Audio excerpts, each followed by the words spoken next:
Hi, Facebook world. It's Neil Shah, and I'm the Chief De-Stressing Officer at the Stress Management Society and author of the 10-Step Stress Solution. I hope you're having a wonderful Saturday morning wherever you are. The sun is shining. It's a beautiful day, and I'm in gorgeous Inverness. I woke up this morning with views of the hills and the mountains and the sea and the lakes, and it's absolutely stunning. Why am I here in Inverness?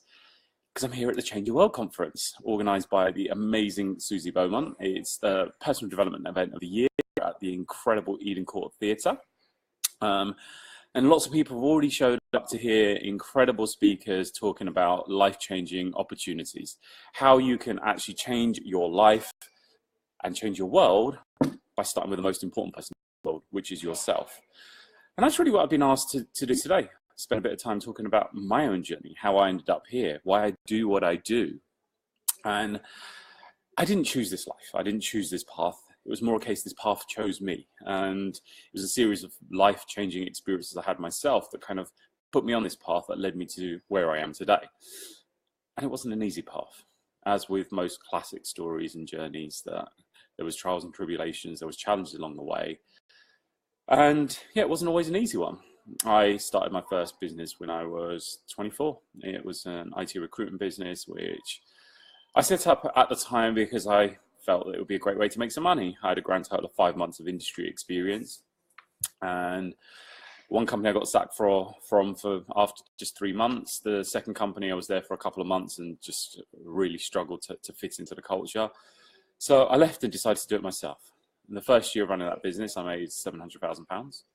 Second year, turned it into a multi-million-pound business, won the Young Entrepreneur of the Year award, and took it to skyrocket success. But if any of you ever watched the movie Wolf of Wall Street, that's basically me. That was pretty much what happened to me. Too much, too quick, too fast, and it went to my head. And the universe has a way of correcting your path when you're living a lifestyle that doesn't serve you to take you to your destiny. And I got a big freaking baseball bat around the head, which meant that 4 years later, after starting that business and becoming a massive success, getting invited to number 10 Downing Street to have breakfast with Tony Blair and being on the front cover of a magazine, to going bust and losing everything. And when I say losing everything, I'm talking everything, not just the business, not just the money, not just the car being repossessed. Most of the people I thought were my closest friends turned their back on me. The person I was in a relationship with was cheating on me. It's like everything that could have gone wrong went wrong within a couple of months. And I felt I had nothing left. I hit rock bottom. Found myself in a very deep, dark valley in my life. Kind of lost the will to live. Decided that actually I didn't want to be here anymore, and attempted to press the off switch and seek ultimately the permanent solution to a temporary problem. Thankfully, I failed at that as well. And it was when you hit rock bottom, there's only one place to go, which is back up again.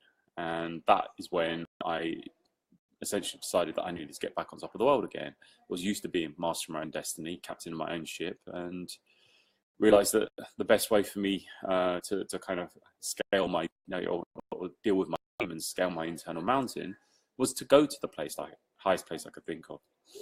And at that point, this was in 2003, the highest place I could think of was Mount Everest. And a long story for another day, but in 2003, I went out to the Himalayas with the intention of getting myself up Mount Everest. And it was William Blake that said, when men and mountains meet, strange things happen that don't happen when you're jostling in the street. And that was my light bulb moment. That was my aha experience. That was my spiritual epiphany, if you like.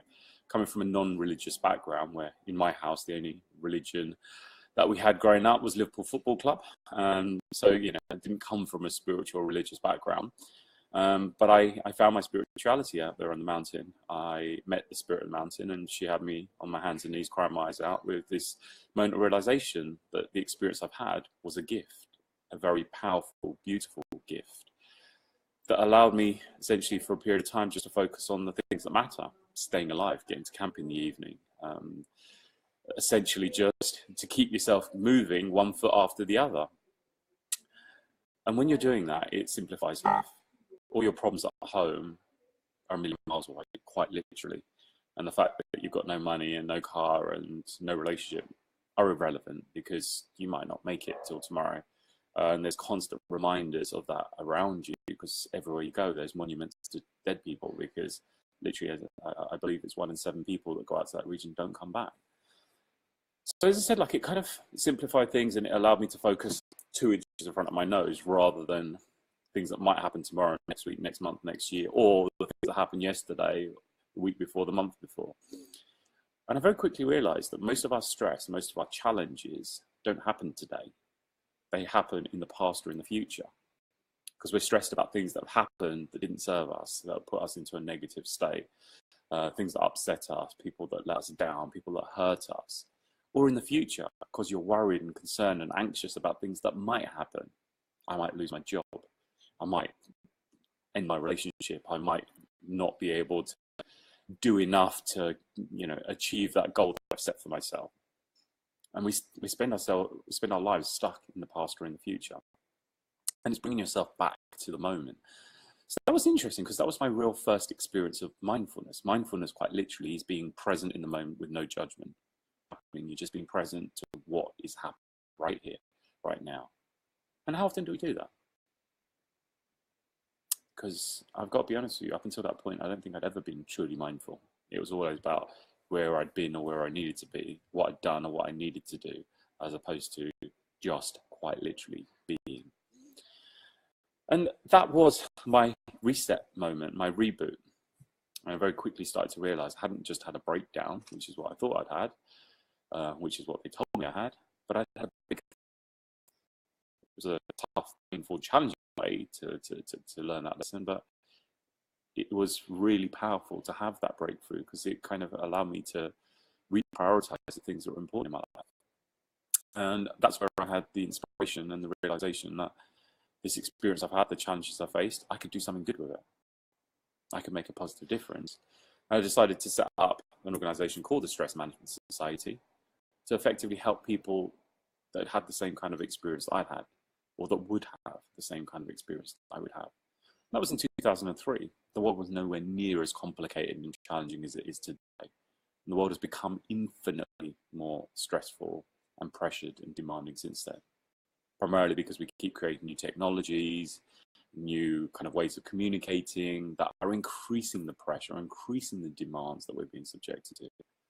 Sadly, most people find themselves swimming in a very fast-moving river, a river that is getting faster, and the pressure and demands of us is really increasing. There are sadly a lot of people that are becoming victims to that fast-moving river and being sucked under by the current. How are you coping with that fast-moving river in your life? Are you coping? Are you able to deal with it? Or are there days that you wake up and just at a loss at how you're going to cope with all the things that you need to do, with all the pressures that you're being subjected to, all the demands that are being made on you? And this is something that I found that more and more people were experiencing, and it was getting worse and worse. Mental health was becoming a bigger and bigger issue, even though nobody wanted to talk about it. And then I started to learn about sort of even some more horrifying statistics. We were having clients that were ringing us up, and they'd had a member of their staff that had taken their own life or threatened to take their own life. And we were starting to find that actually suicide was becoming a bigger and bigger issue, even though nobody wanted to talk about it. And having been there myself, my journey started with an experience of actually wanting to end my own life, and realizing that actually this is sadly common. In fact, worse than that, it is the most common reason for a man under the age of 45 to die in Western Europe. 84 people every week in Britain, which is astonishing. It is the single biggest killer of young men, but we don't even want to talk about it. We don't want to address it because society's dirty little secret. You know, if someone breaks their leg and they come into work, or you bump into them, you don't think anything of it. It's like, you know, they get some rest and rehabilitation, they do some work to kind of heal, and they're going to get better. But when someone's mentally, emotionally compromised, we tend not to want to talk about it. We're not comfortable addressing it, approaching it. And those people don't get the support and the rehabilitation and the care that they need. And we often don't pick it up until it's too late. And we've been working hard over the last 15 years to do something about that. So myself and my wonderful team, essentially, we exist to create a happier, healthier world, a happier, healthier, more resilient world. We want to create a world where the stress management society doesn't exist.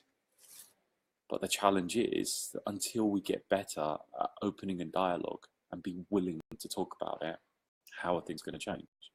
Because, the purpose of this conference today, this incredible conference, is about starting that journey with yourself.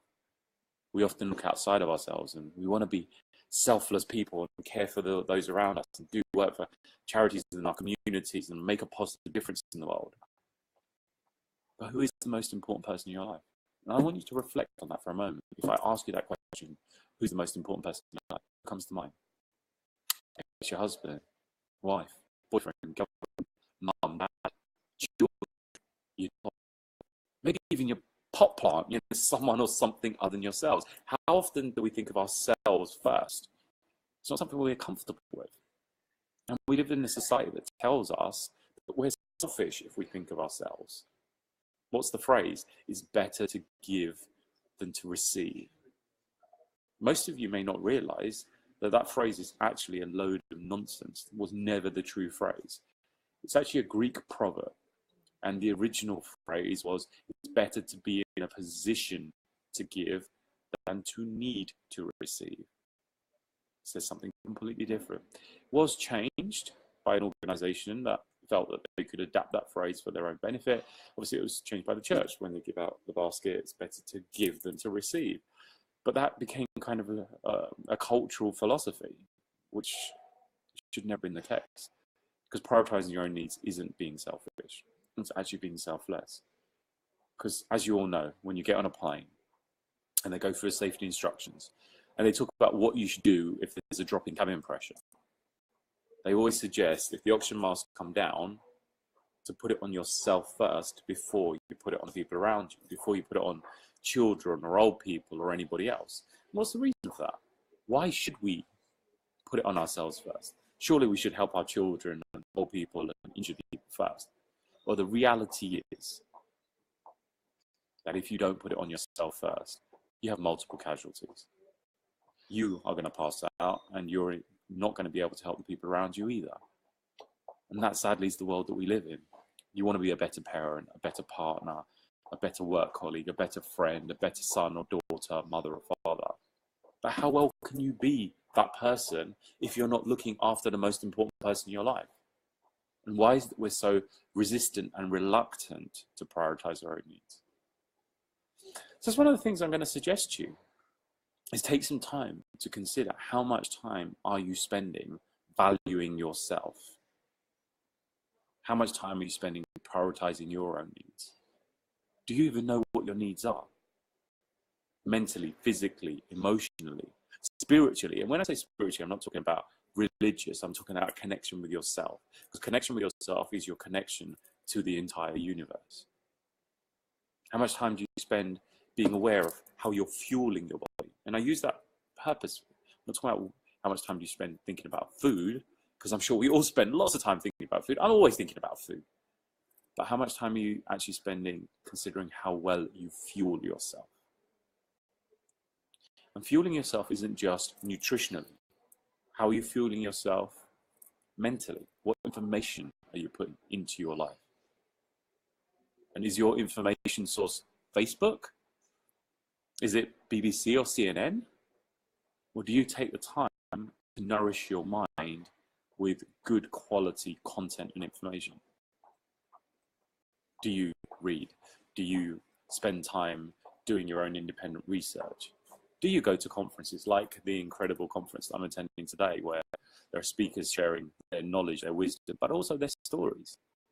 Are you spending time in social communities and circles where you can absorb new information, new ideas, new stories in the ways that humans always have throughout history, by the way of storytelling?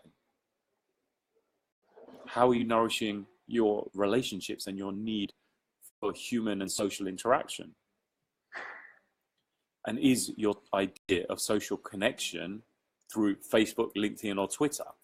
Because sadly, for a lot of people, that is actually the case. Socializing isn't something that happens on a phone or a computer, he says, talking on a Facebook Live.